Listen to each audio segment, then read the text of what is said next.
आज हम एक ऐसे भद्र पुरुष की कथा सुनाएंगे जिसकी कथा सुनकर अपनी जिंदगी में उतारते हमारे सब संकट दूर हो जाए हैं और हम इस संसार रूपी भवसागर से पार उतर जाए हैं। और भैया निहक बड़ा पद मिल गया तो किस नीचे छोटे आदमी कुछ समझे नहीं। छोटा का सम्मान आदर करना चाहिए, बड़ा का सम्मान करना चाहिए, वही बड़ा आदमी होता है। जैसे एक का होता है ना, बड़ा हुआ तो क्या हुआ जैसे पेड़ खजूर, बड़ा हुआ तो क्या हुआ जैसे पेड़ खजूर, पंथी को छाया नहीं फल लगे अति दूर, नमंती गुणिनो वृक्षा नमंती गुणिनो जना, शुष्काष्ट मूर्खास्य न नमंती कदाचन। तो भाई जिस आदमी में जितने गुण हों वह झुक के नम्रता, उसमें नम्रता आ जाए है। और सूखा लकड़ और मूर्ख आदमी तो अपने घमंड में रहा है, तो दूसरा न कुछ सोचता ही नहीं। तो भाई सबकी इज्जत करनी चाहिए और सबका सम्मान करना चाहिए, सब बराबर समझना चाहिए। तो यह कथा सुनिए। एक बार एक ट्रेन में बंगाल में एक देहाती स्टेशन पर रुकी। गाड़ी रुकते ही एक सजे धजे युवक ने कुली कुली पुकारना प्रारंभ कर दिया। युवक ने बढ़िया पतलून पहन रखा था, पतलून के रंग के ही उसका कोट था, सिर पर हैट था, गले में टाई बंधी हुई थी, उसका बूट चमाचम चमक रहा था। देहात के स्टेशन पर कुली तो होते ही नहीं। बेचारा युवक बार बार पुकार रहा था, कुली कुली कुली, और इधर उधर हैरान होकर देख रहा था।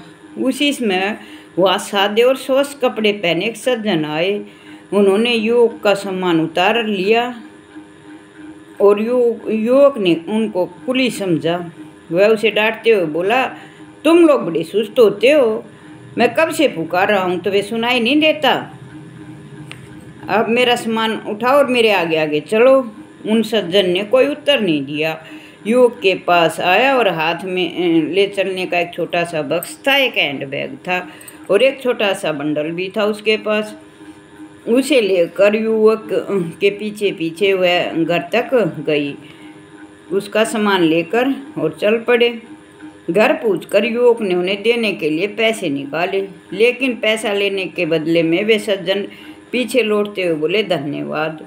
युवक को बड़ा आश्चर्य हुआ, यह कैसा कुली है, एक तो मेरा ही बोझा ढोकर लेके आया है और पैसा भी नहीं लेता और उल्टा मुझे ही धन्यवाद देता है। उसी में वहाँ युवक का बड़ा भाई आ गया। उसने युवक से कहा, उन सज्जन की ओर देखा और ठक से रह गया। उसके मुख से केवल इतना ही निकला, आप। जब उस युवक को पता लगा कि जिसे उसने युवक के भाई को पता लगा कि जिसे वह कुली समझकर डांट रहा था, जो उसका सामान उठाकर यहाँ घर तक लेकर आया था, वह दूसरा नहीं, वे तो बंगाल के प्रसिद्ध महापुरुष पंडित ईश्वर चंद्र विद्यासागर जी थे। तो वह उनके चरणों में गिरकर बार बार माफ़ी मांगने लगा और क्षमा मांगने लगा कि मुझे माफ़ कर दो, मुझे आपसे कुछ सीखना चाहिए।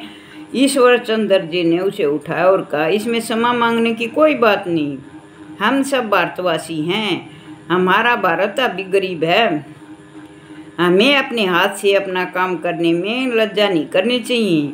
अपने हाथ से काम कर लेना संपन्न देशों में भी गौरव की बात मानी जाती है। और अब जो काम हमसे होता है वो तो हमें खुद करना चाहिए, और हमारा रोज़मर्रा का काम तो हम रोज़ कर सकते हैं, इस पर हमें दूसरे के ऊपर आश्रित नहीं होना चाहिए। तो मनुष्य ने, सज्जन ने बार बार माफ़ी मांगी और उससे क्षमा मांगी। उसे आशीर्वाद देते हुए विद्यासागर जी चले गए। और उसने कहा, इसमें माफ़ी मांगने की बात नहीं, इसमें सीखने की बात है। जो भी इस कहानी को सुना है और अपनी ज़िंदगी में उतार सका विद्यासागर जी का, तो वो भवसागर से पार उतर जाता है। बोलो विद्यासागर की जय, बोलो शिव शंभू की जय, हर हर महादेव, जय शिव शंभू।